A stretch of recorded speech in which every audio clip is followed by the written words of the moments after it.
So I have ordered a 4,000 watt inverter. Now, I'm parked on a little hill, so everything's kind of rolling that way, but let's just open the box here. We'll check this thing out and see what it comes with.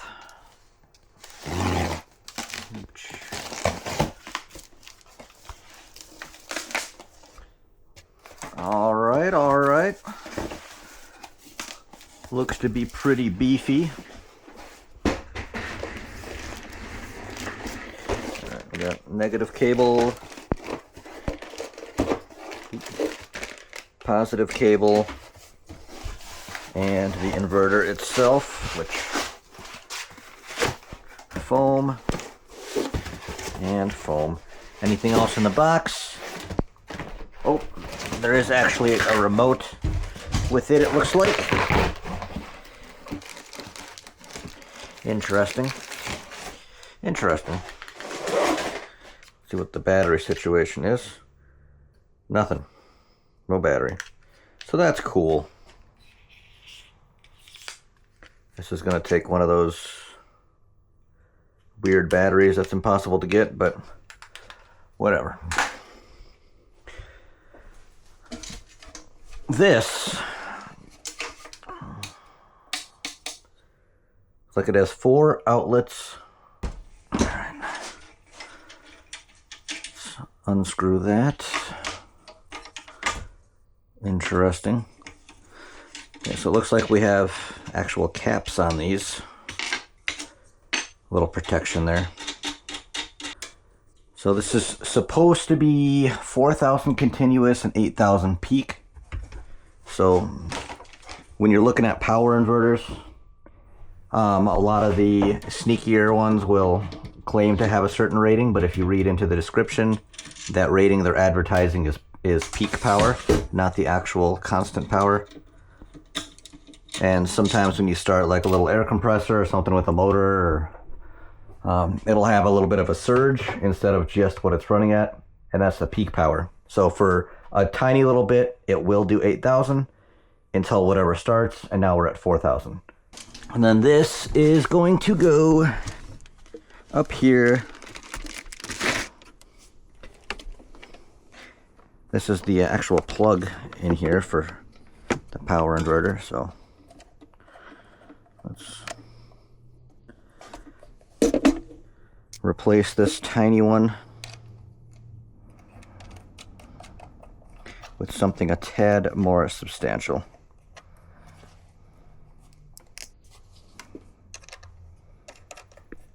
Alright, so this is basically just going to get mounted here. I mean, I'll have to get the right screws and actually screw it in, but that's just where it's going. Then this will be plugged into there. So out of the box, the power inverter actually came with its own cables. These ones, which are decently thick and you know, doubled up here, and I'm sure those will work fine. But the power inverter that I took out of here, which is the standard one for the ambulance, 1,000 watts, that was running on these cables with an Anderson connector that plugs right into the truck nicely. So I thought I would cut it off the other power inverter and just put it on there. So what I need to do now is basically just add these connectors to these wires, and then I can literally just plug this power inverter in super easy. To get it to this point, I cut this one a touch long. It's actually pretty easy. You just take about that much, run a knife along it.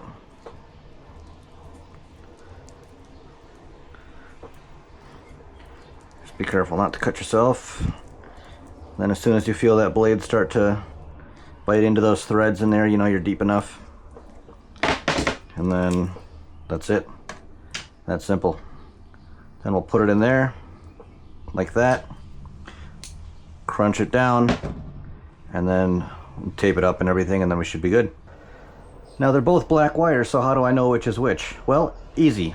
If you actually install Anderson connectors correctly, if you look on the connector, there'll be a positive and a negative. So this is going to be the positive wire. So that'll go there.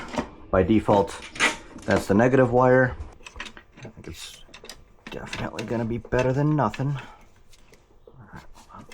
There we go. That's going to look like a much nicer, cleaner, more professional connection there.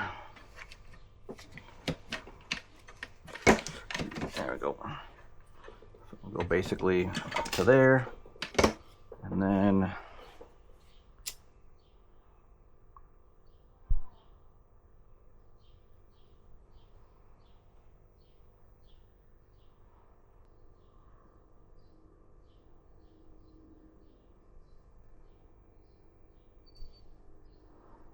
all right, feel better about that. So now this is still positive and negative.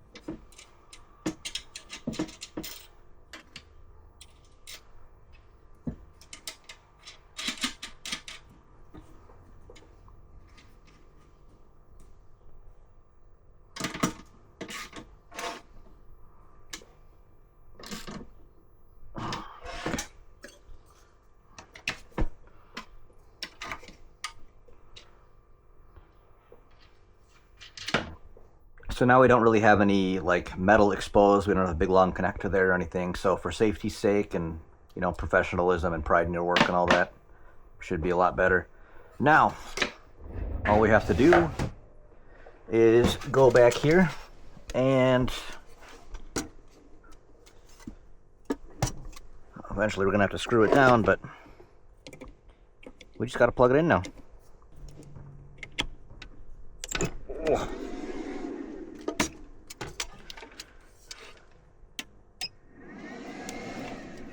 Alright, so it just turned on, fan kicked on, but I think there's like a temperature sensor, so it said we don't need a fan right now. So we'll plug that in. And then